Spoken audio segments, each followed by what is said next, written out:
Bonjour tout le monde! Le XVIIIe siècle, c'est le faste de la cour royale, les bals, mais c'est aussi le temps des inventions comme la montgolfière ou de la machine à vapeur. C'est l'époque des Lumières. Pas celle-là, hein. C'est de la réflexion et de la pensée. Venez avec moi pour comprendre comment circulaient les idées et la remise en cause de la royauté. Vous êtes prêts? C'est parti! La France du XVIIIe est basée sur la société d'ordre, noblesse, clergé et tiers-état. Et elle est gouvernée par une monarchie absolue où le roi détient tous les pouvoirs. Cet équilibre est perturbé par des penseurs et des hommes de lettres qui se font appeler philosophes. Leur but? Comprendre le monde par l'usage de la raison et de l'expérience.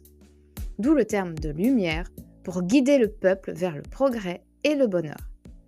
Des personnages vont alors se démarquer, comme Montesquieu avec la séparation des pouvoirs, Rousseau avec les lois qui doivent être faites par le peuple, ou encore le plus connu de tous, Voltaire.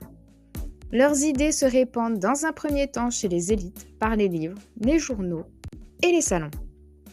Alors, c'est pas le salon avec canapé, fauteuil, télé, où on mange des chips, on boit du soda en parlant jeu en ligne sur le dernier boost de tel ou tel perso.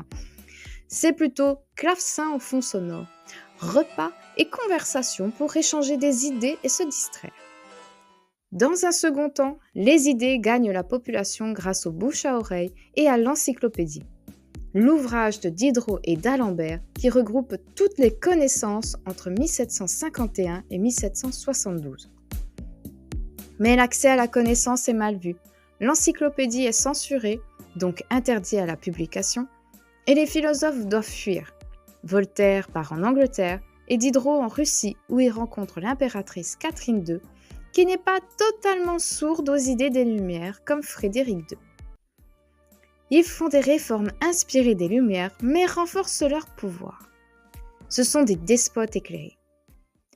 Avant le petit moyen mémotechnique, dites-moi dans les commentaires quel personnage des Lumières a eu le plus d'impact d'après vous. C'est le moment du moyen mémotechnique. Pour le siècle des Lumières, essayez ceci.